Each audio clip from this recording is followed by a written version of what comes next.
Hi friends, ಎಲ್ಲರೂ ಹೇಗಿದ್ದೀರಾ? I hope ಚೆನ್ನಾಗಿದ್ದೀರಾ ಅಂತ ಅಂದ್ಕೊಂಡಿದ್ದೀನಿ. ತುಂಬ ದಿನ ಆದಮೇಲೆ ಒಂದು ವಿಡಿಯೋನ ಅಪ್ಲೋಡ್ ಮಾಡ್ತಾಯಿದ್ದೀನಿ. ಇದು ನನ್ನ ಮಗಳು ಸ್ಕೂಲಲ್ಲಿ ಮಾರ್ಕೆಟಿಂಗ್ ಡೇ ಮಾಡಿದ್ರು.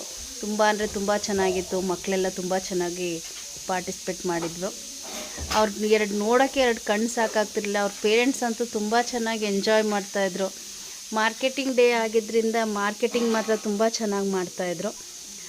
ಮಕ್ಕಳು ಖುಷಿ ನೋಡೋಕ್ಕಾಗ್ತಿರ್ಲಿಲ್ಲ. ಅದರಲ್ಲೂ ನನ್ನ ಮಗಳು ಒಂದು ಕವರ್ ಬೇರೆ ಹಿಡ್ಕೊಂಡು ಕೂತಿದ್ದಾಳೆ, ಜಾಸ್ತಿ ದುಡ್ಡು ಬೇಕು ಅಂತ. ಬೆಂಡೆಕಾಯಿ ತೊಗೊಂಡೋಗಿದ್ಲು ಸೇಲ್ ಮಾಡ್ತೀನಿ ಅಂತ ಹೇಳಿ.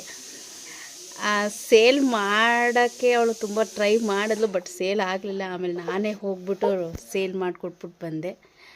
ಹಾಕಿರೋ ಬಂಡವಾಳ ಮಾತ್ರ ವಾಪಸ್ ತೊಗೊಬಂದ್ಲು, ₹1 ಎಕ್ಸ್ಟ್ರಾ ತೊಗೊಬರಲಿಲ್ಲ. ಇವತ್ತಿನ ವಿಡಿಯೋ ನಿಮಗೆಲ್ಲ ಹೇಗೆ ಅನ್ನಿಸ್ತಿದೆ? ಲೈಕ್ ಮಾಡಿ, ಕಮೆಂಟ್ ಮಾಡಿ, ಶೇರ್ ಮಾಡಿ. Thank you so much.